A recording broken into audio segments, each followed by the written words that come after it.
This is Talk Floor TV. I am with Lew Migliore, the industry's troubleshooter. He heads LGM and Associates Technical Flooring Services. Lew, how are you? I'm good, Dave. How are you? I'm great. Good. I'm great. Lew comes on the program and talks about some of the situations he's been called out on in the field. This is a situation about substrates under vinyl floor covering. And evidently there's been problems and not a lot talked about. Well, there have been, and for years, in the context of what we're going to talk about, and particularly what it is that markings on substrates, it's common in commercial applications where people coming in, doing work in a site, will write on the concrete with some type of whatever, paint on it. They'll come in and they'll do electrical work, they'll do plumbing, they'll use lubricants, they'll have all kinds of different things going on. And then vinyl floors are installed. And this could be also in a residential place where they've written on the wood, or you have oriented strand board that's got knots in it or bark in it or whatever. And you put the vinyl floor down, and then over a period of time, and it doesn't take too long, all of a sudden you see, markings or writings coming up through it.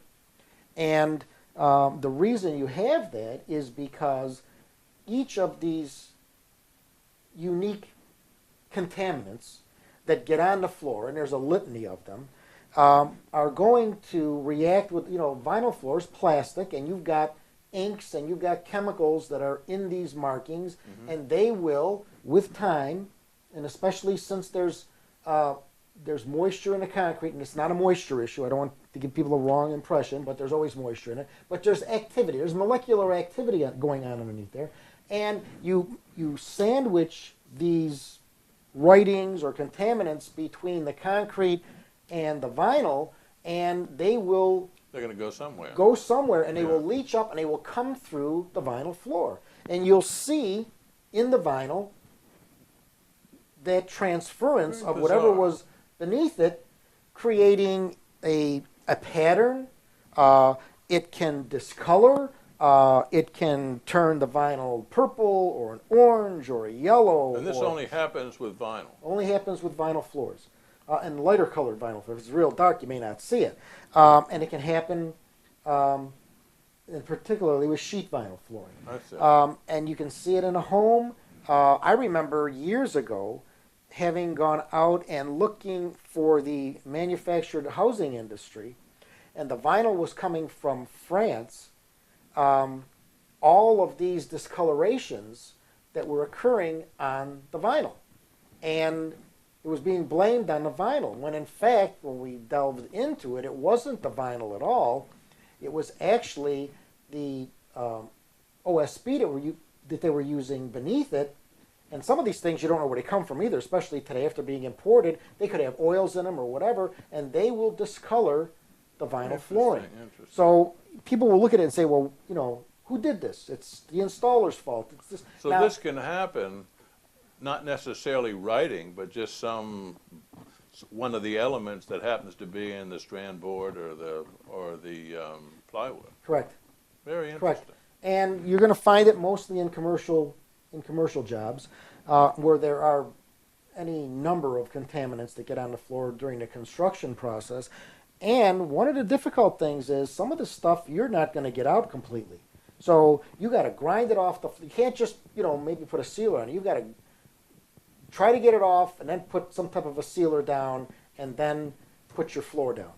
That's sort of an interesting situation for a contractor who didn't necessarily build that cost into the whole project, but now to save the project, he's got to spend more money to fix a problem he didn't see. Well, and you touched upon something here that is a sensitive nerve in the commercial market, and that is that everybody wants to move at light speed, and everybody wants everything done yesterday, and then the flooring is one of the last components to go into a building, where you had built into the schedule 2 weeks for the floor to be installed. Now the guy's got 4 days, and he's got to get as much stuff in as he possibly can. And if he walks in there and says, even though it says in the spec or he's saying the floor's got to be in a particular condition, the GC is going to say, go, or I'll find somebody else to do it. And now, you know, everybody, it's like damn the torpedoes full speed ahead, and nobody thinks of the problems that can occur. And we deal with this all the time. It's our business.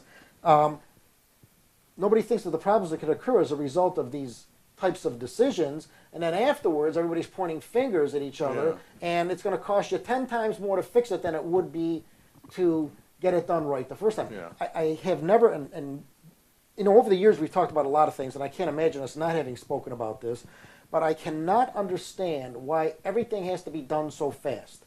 You know, is a week going to change the world? That, as opposed to, especially with everybody being so green today, you know, let's not worry about it now, keep going, and then it's okay afterwards. They have to come in and spend, you know, a fortune disrupting the business, pulling out flooring material that you've ruined. If it can't be recycled, it's going into landfill. You're spending more money to put more stuff in. It's waste. It's just one colossal, massive amount of waste after another. It's stupid, really stupid. And we see stupid things all the time. It's like, you know, really, what were you thinking when you did this? Did you not think that you'd have a problem here? You know, but as I said, it's like damn the torpedoes full speed ahead. Well, and then everybody wants to blame the flooring. They want to blame the flooring installer. They want to blame everything but what the real problem is.